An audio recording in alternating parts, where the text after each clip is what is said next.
Hi friends, Kerala ஸ்டைலில் அவியல் எப்படி வைக்கன்னு பார்க்கலாம். அதுக்கு முதல்ல சேனக்கிழங்கு, கேரட்டு, முருங்கைக்காய் இதை காகரி மாத்திரம் நான் வெட்டி அதை கொஞ்சோண்டு தண்ணி ஊற்றி நான் வேக போட்டிருக்கேன் கேஸில்.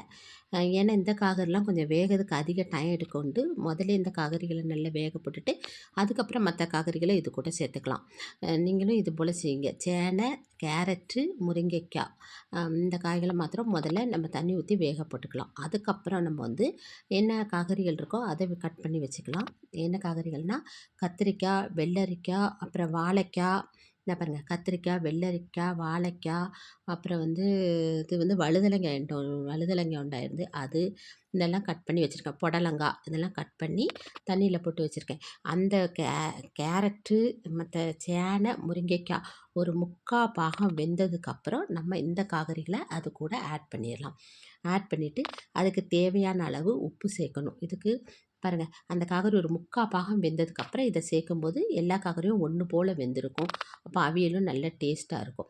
இதுக்கு தேவையான அளவு நம்ம கொஞ்சம் உப்பு போட்டுக்கலாம். உப்பு போட்டுட்டு கொஞ்சோண்டு தண்ணி ஊற்றிக்கலாம். ஆல்ரெடி இந்த அவியல் வைக்கும்போது தண்ணி அதிகம் வைக்கப்படாது. ஏன்னா அதிகம் வச்சா அது ஒரு மாதிரி தண்ணி ஆயிரும்னு சொல்லுவாங்க அவியல். கொஞ்சோண்டு தண்ணி வச்சா போதும். அதுக்கு கொஞ்சோண்டு நம்ம தண்ணி ஊற்றிக்கலாம். தண்ணி ஊற்றிட்டு இதை நல்லா வேகட்டும். இது வேகிற நேரம் கொண்டு இதுக்கு தேவையான மசாலாவை நம்ம அரைச்சி வச்சுக்கலாம். அதுக்கு ஒரு மிக்ஸி ஜாரில் தேங்காய் பாருங்கள், ஒரே ஒரு பச்சை மிளகா, கொஞ்சோண்டு ஜீரகம், ஒரு 4 கேஷ்யூ நட்டு இது மாத்திரம் போட்டு கொஞ்சம் பிறுபிறுன்னு அரைச்சிக்கலாம். கேஷ்யூ நட்டு போடும்போது இந்த அவியல் டேஸ்ட் ரொம்ப நல்லாயிருக்கும். கல்யாண வீட்டிலலாம் அவியல் சாப்பிட்ருக்கீங்களா, அந்த அளவுக்கு டேஸ்ட் இது இருக்கும். இதெல்லாம் அரைச்சிட்டு வந்துடலாம். இந்த சமயத்தில் இந்த காய்கறி வேகும்போது இது கூட கொஞ்சோண்டு மஞ்சத்தூள் சேர்த்துக்கலாம். நான் மஞ்சத்தூள் சேர்த்துருக்கேன். அதை நான் வீடியோ எடுக்கல. மஞ்சத்தூள் சேர்த்துட்டு இந்த காய்கறிலாம் நல்லா வெந்ததுக்கப்புறம் தண்ணியெலாம் நல்லா வற்றுனதுக்கப்புறம் நம்ம அரைச்ச மசாலாவை இது கூட சேர்த்துடலாம். சேர்த்துட்டு கொஞ்சோண்டு கருவேப்பிலை, நல்ல ஃப்ரெஷ் கருவேப்பிலையும் சேர்த்துட்டு அதுக்கப்புறம் கொஞ்சோண்டு இது கூட தயிர் சேர்த்துக்கலாம். நான் தயிர் கொண்டு தயிர் சேர்த்துருக்கேன். உங்கள்கிட்ட தயிர் இல்லை அப்படின்னு தோணுச்சுன்னா நீங்கள் என்ன செய்யுங்க, கொஞ்சோண்டு புளி சேர்த்து இதை அரைச்சிக்கிடுங்க.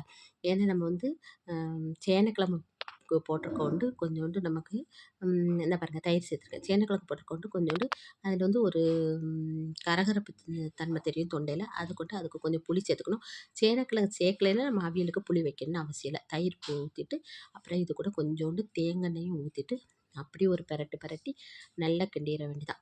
கிண்டினதுக்கப்புறம் நீங்கள் தாளித்து ஊற்றிக்கலாம். ஒரு சட்டியில் கடுகு, காஞ்ச மிளகாய், கருவேப்பிலை சேர்த்து தாளித்து ஊற்றிக்கலாம். நான் அதை வீடியோ எடுக்க மறந்துடுச்சு. இது கூட சேர்த்தேன்.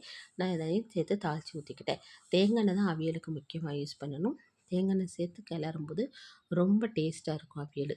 இந்த மாதிரி நீங்களும் அவியல் செஞ்சு பாருங்கள்.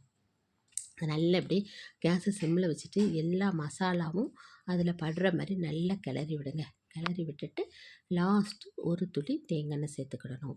அந்த தேங்காய் எண்ணெய் சேர்த்துட்டு அதுக்கப்புறம் நீங்கள் தாளிச்சும் ஊற்றிக்கலாம். நாங்கள் சில சமயம் தாளிப்போம், சில சமயம் அவியல் தாளிக்கிறதில்ல. நாங்கள் தேங்காய் எண்ணெய் ஊற்றி அதோடையே அப்படியே மூடி வச்சிட்டோன்னா அவியல் சூப்பராக ரெடி ஆயிரும். இதே மாதிரி அவியல் நீங்களும் செஞ்சு பார்த்துட்டு எப்படி இருக்குன்னு கமெண்ட் பாக்ஸில் கமெண்ட் பண்ணுங்கள். பிகினர்ஸ் கூட ஈஸியாக இந்த அவியல் செஞ்சிடலாம். தேங்காய் எண்ணெய் ஊற்றும் போது அவியலுடைய டேஸ்ட்டு வேறு மாதிரி இருக்கும். ரெண்டாவது கேஷ்யூ நட்டு போட்டு அரைக்கும் போதும் அவியலோட டேஸ்ட்டு அந்த அளவுக்கு ரொம்ப டேஸ்ட்டாக இருக்கும். இது சாம்பார் சாதம், தயிர் சாதத்து கூடலாம் இந்த அவியல் சாப்பிடும்போது அவ்வளோ அருமையாக இருக்கும். நீங்களும் செஞ்சு பாருங்கள். இதுக்கு அதிக எரிப்பு தேவைப்படாது. அதுக்கு ஒரே ஒரு பச்சை மிளகாய் மாத்திரம் யூஸ் பண்ணால் போதும். நீங்களும் செஞ்சு பார்த்துட்டு இது எப்படி இருக்குன்னு கமெண்ட் பாக்ஸில் கமெண்ட் பண்ணுங்கள். இந்த வீடியோ பிடிச்சிருந்தா உங்கள் ஃப்ரெண்ட்ஸ் அண்ட் ஃபேமிலி மெம்பருக்கு ஒன்று ஷேர் பண்ணுங்கள். என்னுடைய ஃபேஸ்புக், இன்ஸ்டாகிராம் பேஜ் ஒன்று ஃபாலோ பண்ணிக்கோங்க. என்னுடைய சேனல் ஒன்று சப்ஸ்கிரைப் பண்ணிக்கோங்க. நன்றி.